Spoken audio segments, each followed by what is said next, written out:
Hi, I'm Linda, the scrapbooking photographer. Welcome back. In this video, I'm working through a challenge for a scrapbook layout set out by Craft IQ. We're given one thing each day from Craft IQ for the first 7 days of the month to build a scrapbook page. This month, it started with using a Freaky Fast Friday to start. Second up was a reverse stamp using a stencil. Well, I only have 3 stencils. 1, 2 and 3. So at this stage I'm starting to think in terms of these about what photos I might be able to scrapbook. Number 3 was include 7 stickers. That's okay, I've got plenty of stickers. Number 4, journal in 2 places. Yep, can probably cope with that. Number 5 had me narrowing down the possibilities because it was talking about emboss. I love to emboss, and as it happens, I had just heat embossed some new Christmas papers. So if I could use those in the scrapbook layout, I'd be really happy. And number 6 was add sequins. Well, again, I only have 1 packet of sequins, so something that would blend with those was on my list. And finally, number 7 was incorporate green. So given what I've been doing the last month or so, and when they said incorporate green, my mind straight away went to Christmas. So the photos I decided to work on are ones of my puppies, Grace and Pippa, from Christmas last year. The most challenging part for me out of all of it was going to be the reverse stamping on the stencil. So now I've chosen my photos, going back to the 3 stencils that I have, I thought this one sort of worked in with the fence. So I was going to try and do something about that. And incorporating green, I decided to start with a piece of sage background cardstock. So I tried lots of different ways to try and reverse stamp on a stencil, something I'd never done before. But I thought, given that we're working with the fence and there's a bit of brown in the photos, I'd try using toffee. And the best way I found to do it, using the paint and the ink that I had on hand, was just to come directly onto the back of the stencil with the ink pad and transfer as much ink as I could onto the back of the stencil. Not wanting it to go too far over this way, I just really want to use the middle piece here. I'm going to turn that over and just line it up there and really press it down. Now even this wasn't 100% successful, so I did have to, I may have to go over the top of it with my water brush. But actually, that's okay. I'm very happy with that, given the other goes that I'd had before I filmed. Awesome. So now with that successfully done, we'll go back to the Freaky Friday formula, where it asked for 4 pieces of paper in different dimensions. Now, as it happens, one of them was 2.25 by 10.5, which works out nicely on my embossed piece.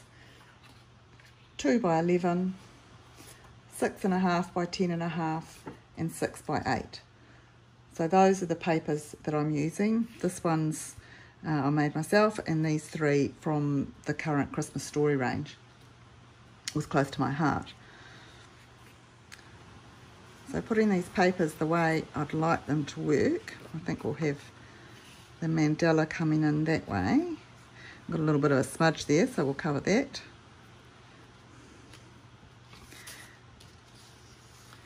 And I think that goes quite nicely there.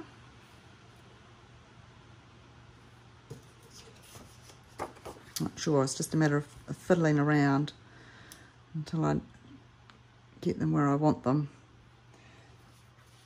The photos, 1, 2, 3, figure that out somehow.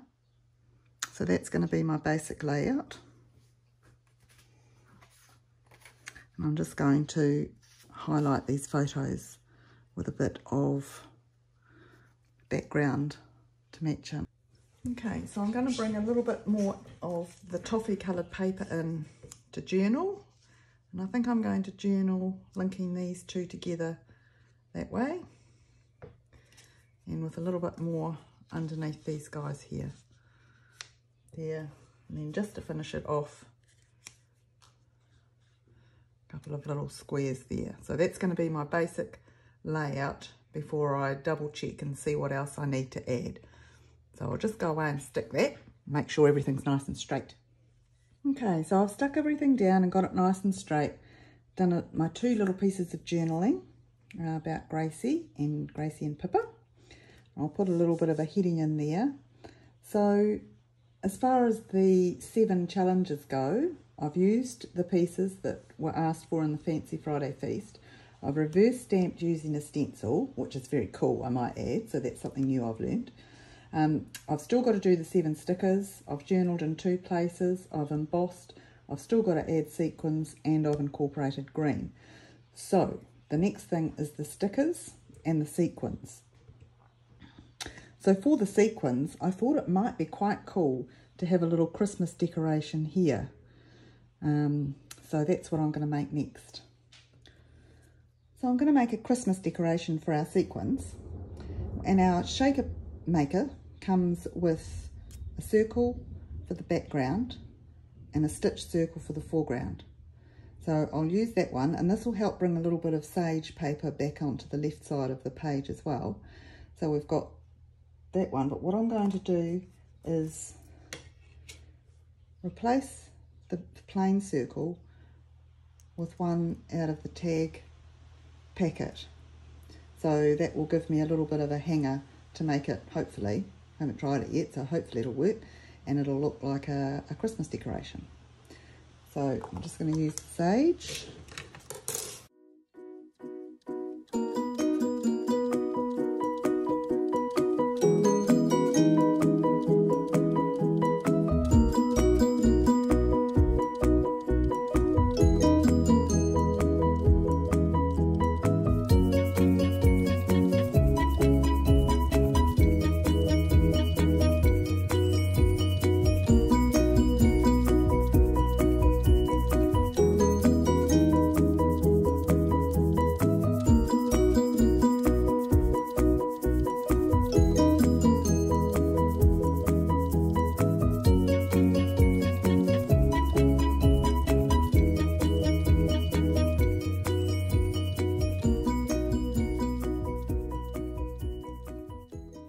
Okay, so bringing the paper back now, I think this is going to go quite nicely just there next to Gracie. So I'm going to tie that in there, and then that's used 4 stickers actually. So I've just got 3 more stickers to go. I quite like this little one here, which I'm going to hang in the corner, which will make our stenciling look like a window pane. That was my thinking when I started, with a Christmas decoration hanging in the front of it. Okay, now I think we also need something else down here. So down here, we're just going to cover that square, I don't like that being that square, with a poinsettia, which is always very Christmassy, and kind of blends in with the mandalas up the side. And then on these 2 bits here, I'm just going to put some stars, because after all, my girls are big stars.